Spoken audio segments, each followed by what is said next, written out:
Mental illness is typically characterized by an alteration in a person's thinking, mood, or behavior. Mental illness refers to a group of diseases and disabilities of the mind, seen with significant distress and impaired functioning, along with mild to severe symptoms, with varying degrees of somatic and cognitive changes. Somatic symptoms such as agitation, anxiety, fatigue, lack of motivation, decreased concentration, attention, and decreasing self-esteem may heavily impact a person's academic success while attending university. In fact, the World Health Organization suggests that depression is one of the leading causes of disability in the world. Within post-secondary students, anxiety and depression is most significant, involving stress as one of the main factors contributing to mental illness development. Stress occurs when an individual experiences demands or threats without sufficient resources to meet such demands or eliminate the threats. As a person experiences stress, anxiety may be provoked as a reaction to such stressors, interfering with the person's daily living. Chronic stressful life situations can increase the risk of developing depression if unable to cope with such stressors. Elevated levels of cortisol, known as the stress hormone, along with reduced serotonin and dopamine, has been linked to depression.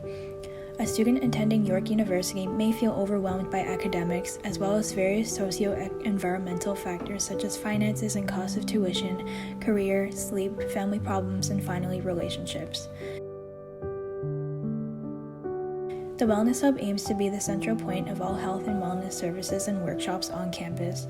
Through collaborations on campus, the Wellness Hub is able to provide resources and services to students attending York University. The Hub's role in mental health is to educate, validate, destigmatize, and refer students to appropriate and applicable resources and services within York University and surrounding the campus grounds. The mental health strategy promoted at the Wellness Hub begins with the TALK model. As a student approaches the Wellness Hub, they may tell us or indicate signs of mental health crisis, such as crying. Then we begin to ask the student questions to assess risk involved. We listen, observe, and gather information of the situation to appropriately initiate the final step, which is connecting, in which we may connect the individual with resources and self-care strategies to improve one's mental health. York University students are largely affected by the stressors and anxieties of post-secondary education. 66.8% of students reported feeling overwhelming anxiety within the past 12 months. The pressures of academics, finances, and career-related issues are large stressors for many students, with academics being the most prevalent at 63.1%. York students shared that the impact of academics leads to stress and overwhelming feelings of anxiety. Excessive stress in post-secondary students can lead to negative outcomes such as deteriorating mental health and poor academic performance. In addition to academic stressors, certain students, especially those who have moved away from home, are at risk of isolation and therefore decreased feelings of having social supports. When students do not perceive to have adequate social supports, they are at greater risk for substance abuse and mental and physical illnesses such as suicidal ideation. We see this in York University students by statistics that show that 11.9% of students seriously considered suicide, and 48.7% felt so depressed that they had difficulty functioning. In addition to the stressors of life changes and academic pressures, young adults aged 25 to 44 are 1.4 times more likely to report poorer mental health and are also less likely to access mental health services as a result of experiencing low income. It was also found that males are even less likely of accessing mental health services.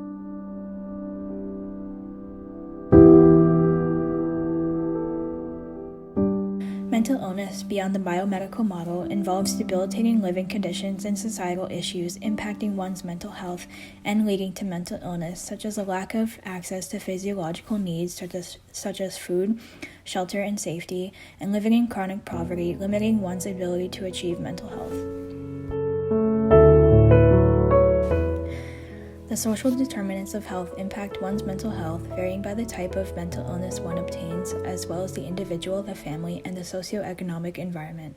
It is important to note that mental illness can affect those in every occupation, education, and income level. Various risk factors indicate links between brain dysfunction and disorders, with psychiatric illness explained as a link between one's genetics, environment, biology, and personality. In relation to such, mental illnesses can be increasingly prevalent within certain cultures or races of communities or population groups. To be specific, genetic and environmental factors impact the etiology and treatment of depressive symptoms. Genetic indicators allow for altered serotonin transporter genes within the individual with depression. These genes are hereditary and allow for personality vulnerabilities. Environmental factors involve long-term stress as experienced with a majority of university students, along with dysfunctional thoughts, interpersonal stress, serious life events such as unemployment, death of a loved one, or development of diseases or conditions.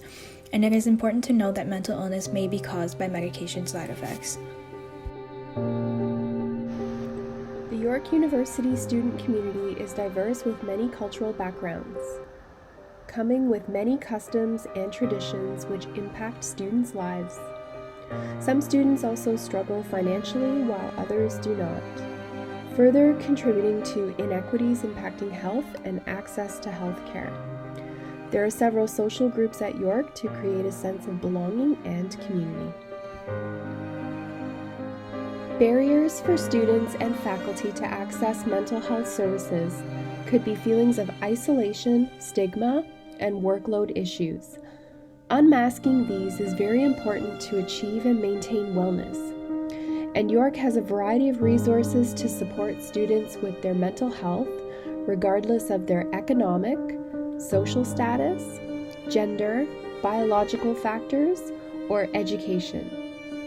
York has walk-in counseling with qualified counseling services in a positive space, ongoing counseling for short-term therapy, student counseling and development workshops providing education about symptoms, thoughts, and behaviors. Emergency support is provided on a walk-in basis, facilitated support groups which creates a safe space for students to talk with counselors and benefit from peer-to-peer support. Professional consultation offers confidential, anonymous support through York University's staff and one-on-one therapy. This service is provided at a cost to students. Student accessibility services, which provides academic accommodations for students with disabilities, is also available. There are several off-campus options that students can access as resources as well. Students have expressed that despite available resources, many are still frustrated with the wait lists at York and the limitations to receiving the mental health support they need, such as the walk-in counseling at the Bennett Center, which offers a limited 6 to 8 sessions, and the cost of individualized one-on-one therapy with a York University staff member.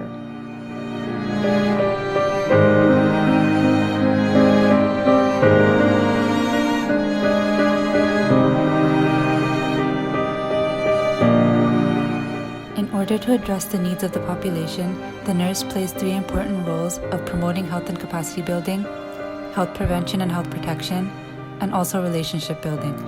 As part of health promotion and capacity building, community nurses must work towards primary interventions, which include direct observations and understanding the symptoms that students may present with, secondary interventions, which includes making referrals to resources on campus so students can access them promptly, and lastly, tertiary interventions, which includes referrals for individuals who are currently experiencing long-term mental health issues.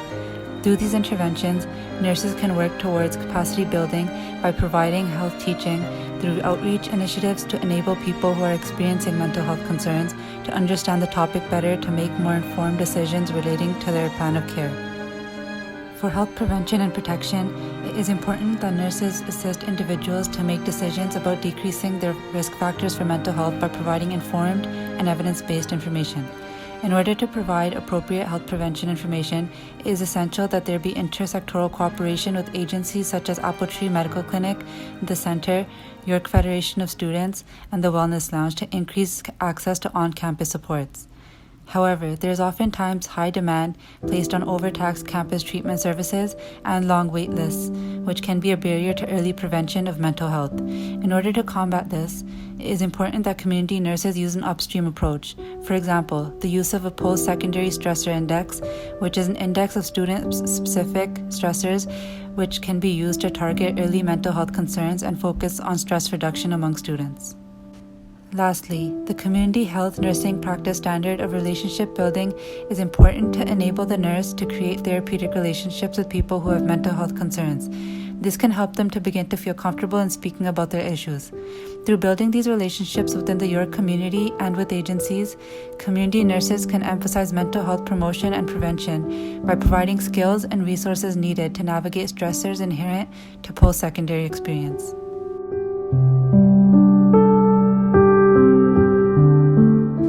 As part of the community nurse's role, it is important to understand that mental health plays a role in physical health, nutrition and diet, alcohol and drug use, social life, relationships, and academics. By understanding these aspects, a community nurse can begin to implement a holistic approach to providing mental health care. It is important for community nurses to understand it is not their role to diagnose and counsel people who may approach them with mental health concerns, but rather that they focus on providing a safe environment for people, which can be done using the talk method previously mentioned. Some traits that this can include are being attentive, asking open-ended questions, asking probing questions, requesting clarification, paraphrasing, summarizing, and being attuned with the feelings of people and yourself. While working at the Wellness Hub in the role of a community nurse, several barriers to mental health have stood out. These include a lack of awareness of mental health services, which can be addressed by postering around campus, community outreach such as tabling and events to inform people about what resources are available to them. There is also an issue of stigma, which people seem to be reluctant about speaking up and asking about their mental health concerns, which can also be addressed through community outreach in order to normalize speaking about the topic.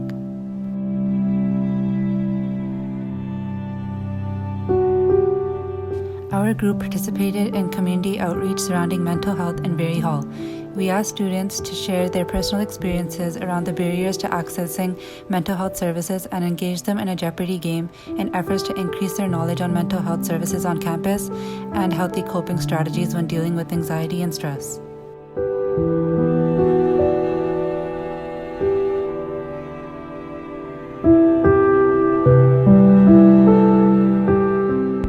The risk of mental health instability can be high for post-secondary students, which can be further complicated by disparities related to socioeconomic status and other social determinants of health.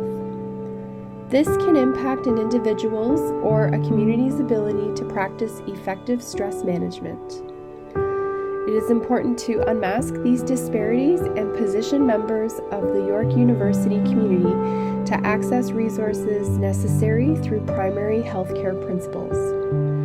Through community participation and intersectoral collaboration, the root causes of student anxiety as a result of stress can be addressed, empowering the community to take ownership for their own wellness.